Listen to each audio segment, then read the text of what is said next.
This podcast is brought to you by the IIEA, sharing ideas, shaping policy. Hello, everybody.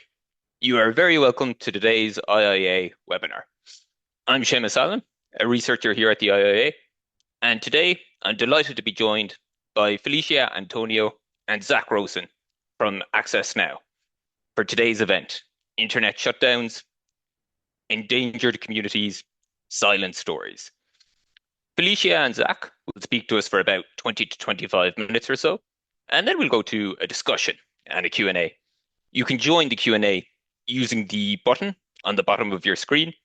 You can feel free to send in questions throughout the presentation, and we'll come to them once the speakers have finished. A reminder that the event today and the Q&A are both on the record.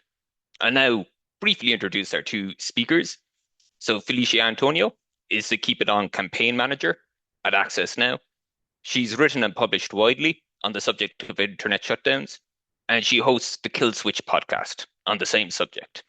She's also an advisory council member at the Open Technology Fund and a board member for the World Expression Forum. Zach is the research lead and data analyst for the KeepItOn campaign at Access Now, and he's a background in research in private sector data analytics, computational research, and seismology. The KeepItOn campaign is a coalition of more than 300 organizations that campaign against internet shutdowns. Felicia and Zach, thank you so much for being with us here today. I'll now hand over to both of you. Thank you so much, Seamus, for having us. And it's a great pleasure for both of us to be talking about our work with regards to advocacy against internet shutdowns. As you rightly said, the KeepItOn Coalition has over 345 organizations as members now. It was launched in 2016 by Access Now and our partners. The reason why we launched this was in response to the issue of internet shutdown, remembering from the Arab Spring, a number of shutdowns were imposed. And so in response to that, we launched this campaign. And since then, we continue to unite and organize local and international efforts to end internet shutdowns. Our advocacy is also guided by a working definition, and Zach would be speaking to that very shortly, which we adopted in 2016 when the campaign was launched. We also have been monitoring internet shutdowns over the years, and every year we produce an annual report looking at the trends and developments, as well as the impacts of internet shutdowns around the globe. And we also have a data set from 2016 that showcases incidents of shutdowns documented across the world. So in this webinar, we'll be highlighting the findings of our 2024 report, as well as providing some brief updates with regards to what is happening in 2025. And then, of course, we'll also talk about some of the strategies that we use as a coalition in the fight against internet shutdowns. So I'll hand over to Zach to take us through the key findings of our 2024 report. Yeah, thank you, Felicia. Thank you, Seamus. Really appreciate everyone joining today. We'll definitely have a nice chunk of information from our 2020 or 2024 report, as well as some kind of trends as to how we got here and what 2025 is looking like. So what do we mean by an internet shutdown? So this is a definition that was determined by the KeepItOn Coalition back in 2016, and it's really kind of stuck. It's defined as an intentional disruption of internet or electronic communications, rendering them inaccessible or effectively unusable for a specific population or within a location, often to exert control over the flow of information. So even though the forms of internet shutdowns have changed a lot over the years, this has really been a kind of catch-all to really define what we mean by shutdowns. You also might hear them referred to as blackouts, kill switches, or network disruptions. Thinking about what falls under our definition, when there's a complete or blanket shutdown, if access is significantly throttled or degraded, or it's kind of partially shut down. There can also be a range of geographic locations impacted by a shutdown, whole countries down to individual neighborhoods. And we also track blocked access to what we refer to as two-way communication platforms. So social media, messaging, these are all actively considered internet shutdowns. For millions of people around the world, these platforms are sometimes all they consider is the internet. They're accessing these apps through their phones, and that is their entire consideration of what the internet is. And considering that they're huge enablers of internet access and communication, and a range of human rights, we consider them under our definition. As far as the sources we use, it's a range of quantitative, like internet measurement sources, open sources, as well as news reports, published shutdown orders from governments, down to individual tips from human rights defenders and activists that we partner with. So yeah, the definition of shutdowns and all this information, as well as our whole methodology for our shutdown tracker optimization project, or STOP. We can share all those resources. I think they're linked at the end of this briefing, so you can explore the data. There are nearly 1,800 shutdowns in our data set, so it's a pretty comprehensive group of information. Now, looking at the trends. Okay, so we've defined an internet shutdown. How many are there, and where are they? Where are they, right? So this is the trend since 2016, when we began tracking. As you can see in 2024, there's nearly 4 times the number of shutdowns than there were in 2016. So obviously our capabilities, I wouldn't say obviously, but our capabilities for measuring and identifying and tracking shutdowns is greatly improved. However, we've retroactively added a lot of data. So this is our most complete information that we have to date. But there's just a really, really alarming number of shutdowns happening globally and happening in more and more countries. There's a group of offenders that you'll start to see a list of soon. The maintained shutdowns that last over months to years. There's a group of countries where they'll impose dozens of shutdowns, sometimes many shutdowns each year repeatedly. There's also a group of new offenders that will join the fray. We consider these events to be very sadly normalized, but we also consider that unacceptable as a coalition and organization, as internet is a huge enabler of a wide spectrum of human rights. So here's a map of and a list of where people experience shutdowns in 2024. So the top 4 countries here, with the highest numbers, accounted for about 71% of all shutdowns globally, or 209 shutdowns. So there's a core group, and usually this is the case each year, of a handful of countries that are disproportionately imposing the greatest individual number of shutdowns. However, I'll note that you could even look at an example like Ethiopia with its couple shutdowns, where those have been in place in certain regions for years in some capacity. So there are, many ways to look at the harm and impact and scale of internet shutdowns. And you also note the shutdowns that have the countries that have shutdown numbers with an asterisk. So that means that some shutdowns from that country, or all of them, were imposed by parties outside of the location. And we'll get into that in a little bit, what exactly it means and who those parties are. So I'll talk a little bit about what triggers an internet shutdown. Well, what is a trigger? So we consider that an incident, or a context where authorities are more likely to impose shutdowns, essentially. And for 2 years in a row now, conflict has been the top trigger.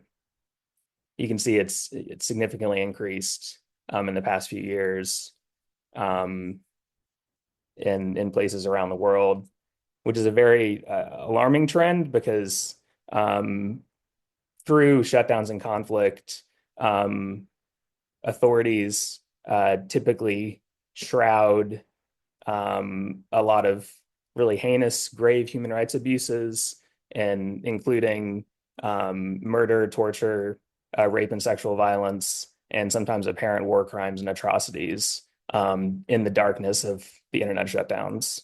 So this is a very, very alarming trend. And this is done through a wide range of tactics, including cutting fiber optic cables, like physical destruction of fiber optic cables, as well as general power and telecommunications infrastructure, impose and deliberate fuel embargoes and shortages, using jamming devices, physically taking over ISP offices, deploying cyber attacks, and also the disabling or seizure of low Earth orbit satellite internet terminals during conflict.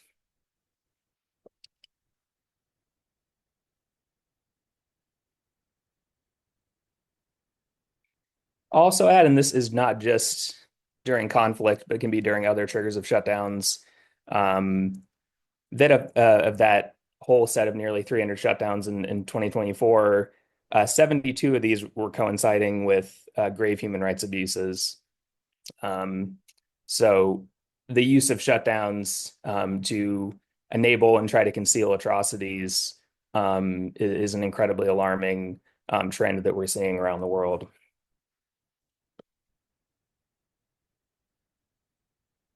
So we have a couple more triggers here. Protests.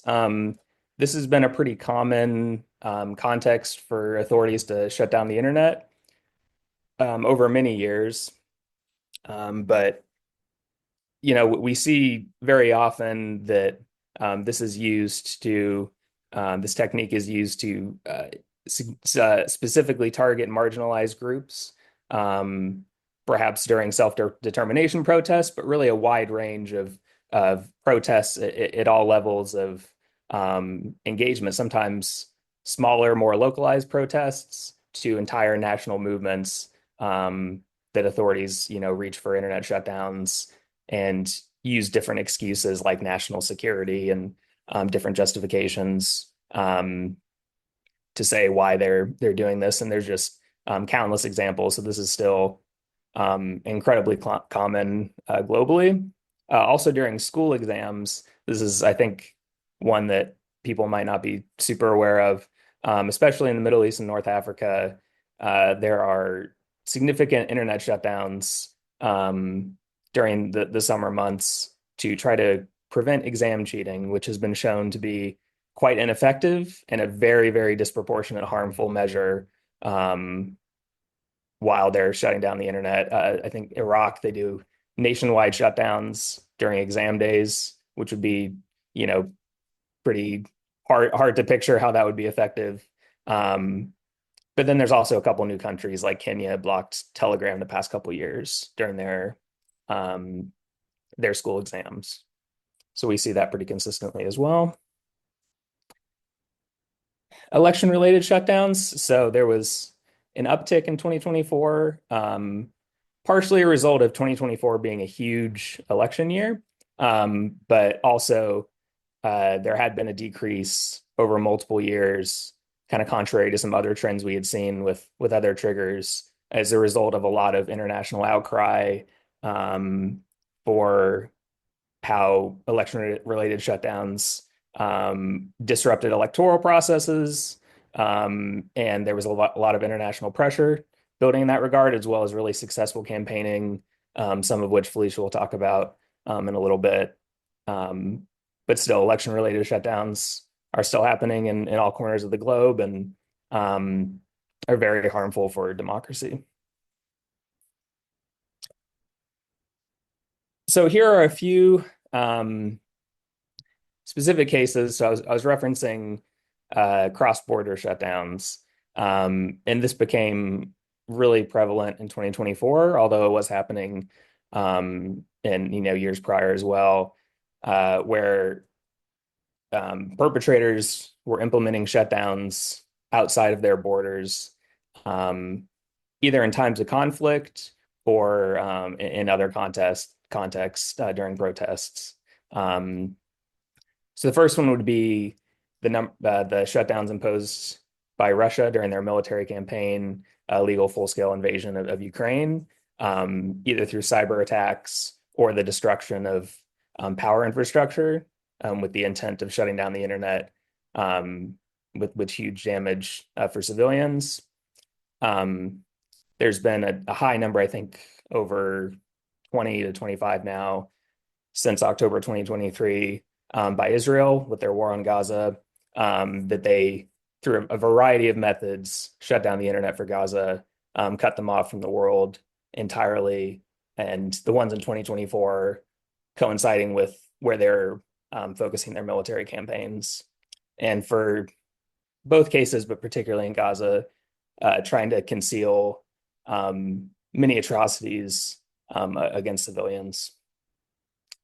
In Myanmar, which we'll talk a little bit about more in a second, in addition to the high number of shutdowns imposed by the junta government, they also had cross-border shutdowns happening from Thailand and China.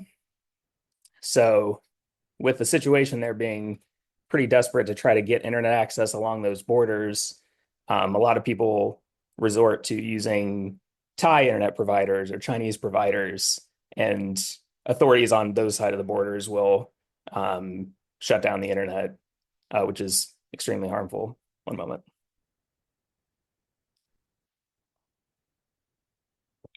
So we saw that happening in border areas of Myanmar. Some cyber attacks happening from an anonymous hacker group that took credit for shutting down the internet in a few countries. Protests in Kenya in summer 2024 resulted in, because they wanted it to look like an accidental cable cut, which are very common around the world, particularly in Africa. And because they tampered with subcable node access, it actually cut off the internet across the course of a day for 4 other countries. And then a couple other examples with Turkey cutting off the internet in northern Syria during protests, as well as Ukraine imposing a cyber attack on Russian state media, television, and internet. So you can read more about these cases in our annual report and data set if you want any more detail. We're also happy to answer any questions. So I have a handful of examples before I pass off to Felicia. There were 7 new offenders that we found in 2024. So in Thailand, I mentioned the cross-border shutdowns. And really their stated aim was to curb cybercrime. They have a lot of scam call centers along these border towns with Myanmar. However, they're very much affecting local residents and vulnerable populations that are trafficked to work there. Mauritius had a pretty sweeping social media platform blocking order, and definitely a little bit of a success for the campaign. That order was lifted after a day because there was an outcry by local and international rights groups, but that was the first time they had imposed a shutdown. And then France, which is a member of the Freedom Online Coalition, blocked access to TikTok in the overseas territory of New Caledonia. There were independence movements being led. There are the independence protests being led by the indigenous Kanak people against voting reforms. And so France shut down TikTok in an overseas territory. There was also Comoros, El Salvador, Guinea-Bissau, and Malaysia were also all first-time offenders. So I mentioned in Myanmar a little bit. This was the first time since 2018 that India wasn't the leader of the total number of shutdowns, individual shutdowns imposed, which is not a great record to try to to beat. So the vast majority of these, so 74 were imposed by the military junta, at least 17 of which were correlated with airstrikes on villages with civilians on purpose. So people in Myanmar and in these towns that are undergoing the war will learn that if the internet cuts out, bombs are about to fall. Other perpetrators involved included China and Thailand, which I mentioned before, as well as some of the like joint resistance forces within areas they controlled, just a few shutdowns from them. We also saw that low Earth orbit satellite internet services, because obviously with the rampant number of internet shutdowns happening in Myanmar, people were resorting to alternative connectivity, that these are now being targeted with shutdowns as well as authorities, particularly the junta, finds that people are using new types of internet service, not just terrestrial ISPs. But India still had a pretty unacceptable number imposed at the state and local level, particularly during protests and communal violence. So lastly, a couple more examples, and there are many more highlighted in our report, which I encourage people to take a look at, would be in Sudan, where during the civil war, there was at the very least 4 shutdowns during 2024, all of which coincided with serious human rights abuses from the RSF and Sudanese armed forces at a national level, as well as a couple more localized regional shutdowns, and likely very many more shutdowns as people experienced during the course of fighting across the country. And then lastly, in Equatorial Guinea, in the island province of Annobon, there's been a shutdown since July 2024, so we're coming up on 1 year of the shutdown. There were protests led by environmental activists against the government, as well as widespread arrests and prosecution of human rights offenders. So we have a campaign going that Felicia will talk a little bit more about to try to press the Equatorial Guinean authorities and other stakeholders to urgently end the shutdown. So I think, oh yeah, 2025, of course. So I have a few examples here. We don't have the full data that we do for 2024 because we haven't gone through that process fully for 2025, obviously, even for the first half of the year. But a few notable cases, there were, so looking at new offenders, Albania started blocking TikTok. Lithuania started blocking VK, which is a Russian platform, which was already blocked in Latvia and Ukraine for many years. Panama, which was very disappointing to see, they did a full internet and communications shutdown in the Bocas del Toro region at the end of June for, I think, about a week. That was the first for that country. And then the US decided to, there was a TikTok and ByteDance blocking or removal of those apps from major app stores for about 14 hours back in January, based on the law that was written to block and ban TikTok from the country if it wasn't sold. So those are the new offenders, and we're happy to talk about these or any others from 2024. But I think I'll pass it off to Felicia. Yeah, thank you so much, Zach, for providing the overview. Yeah, in order to, I'm going to provide some positive developments with regards to our advocacy against internet shutdowns. And so in 2025, we've already documented a number of milestones, and even before that. So for instance,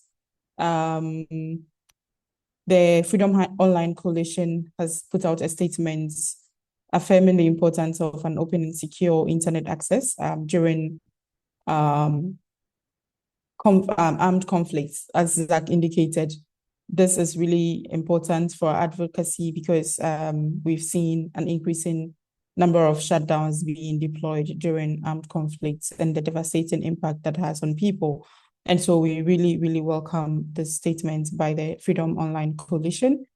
Through our advocacy, we also saw South Sudan end an internet shutdown that was supposed to last 90 days earlier this year, when authorities ordered internet service providers in the country to shut down social media for 90 days in response to protests. But then through advocacy, that decision was overturned in about 4 days, and internet access was restored across the country.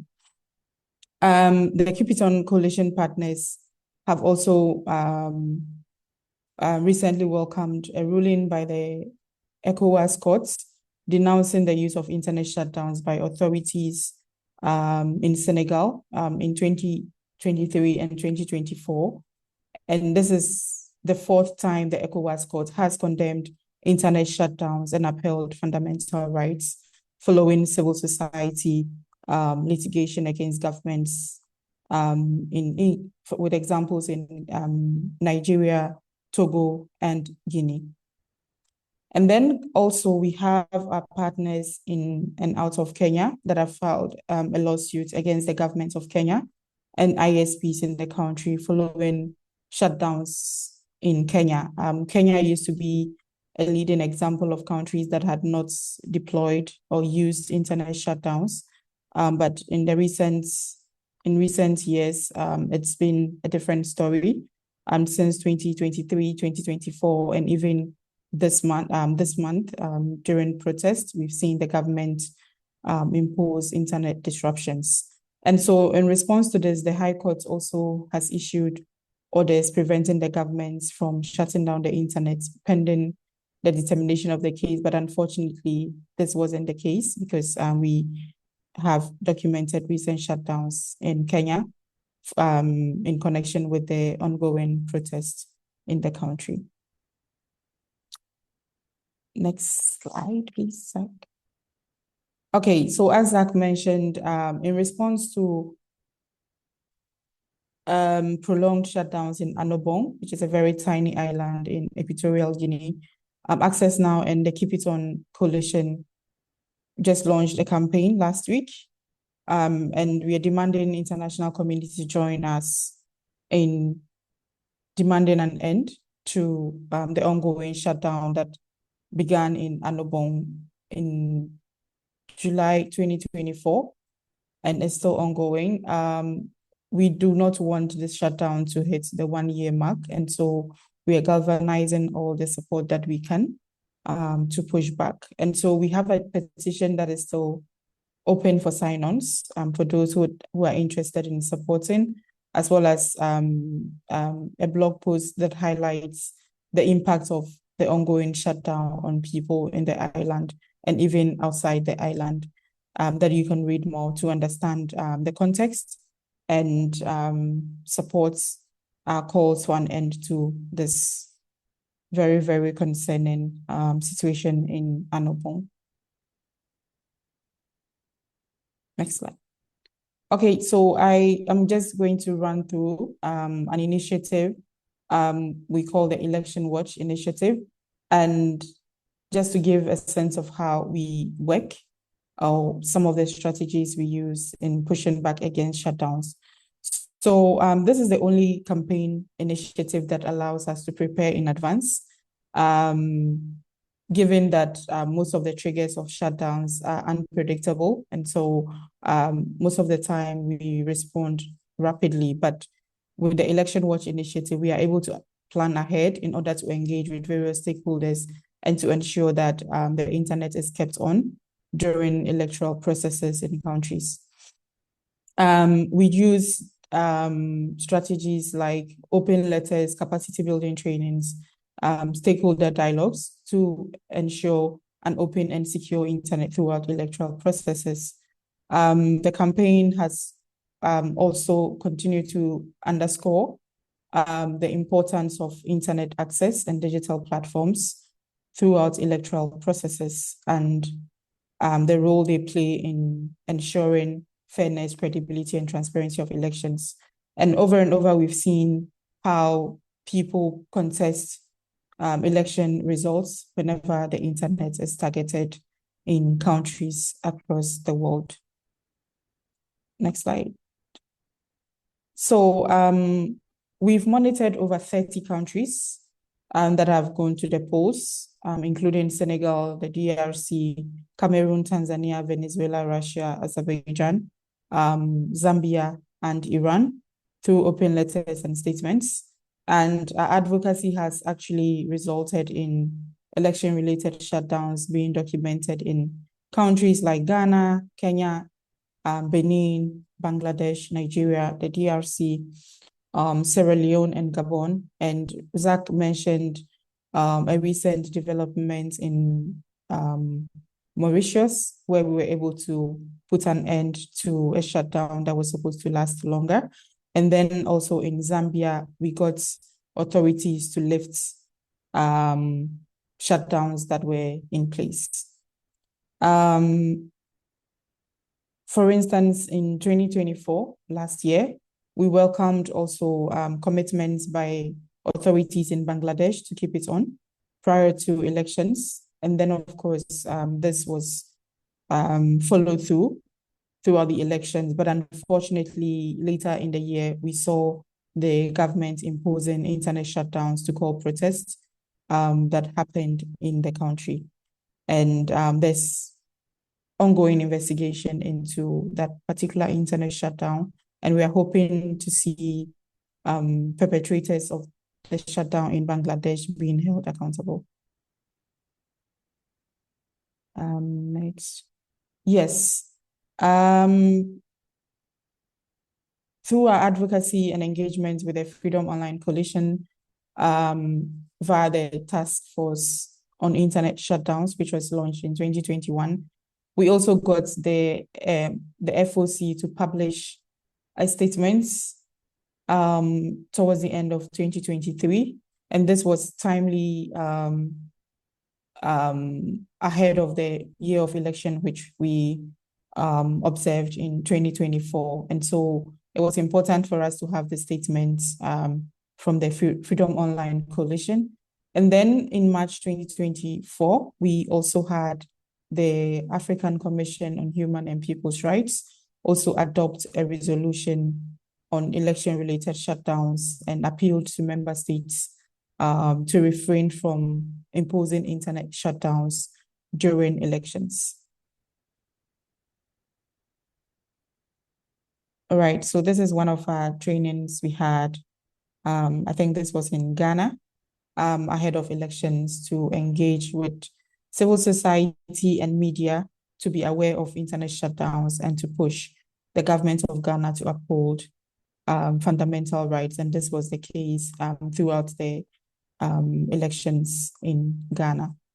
I think that is it, and we are open to take questions. I think if we have some recommendations for various stakeholder groups in our annual reports with the link here and also included in the resources attached to this presentation. So you can go through them and feel free to reach out to us if you need more resources on our advocacy against shutdowns.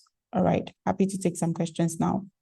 I think we ran over time, but we hope it was useful for all of you. Thank you. This podcast is brought to you by the IIEA, sharing ideas, shaping policy.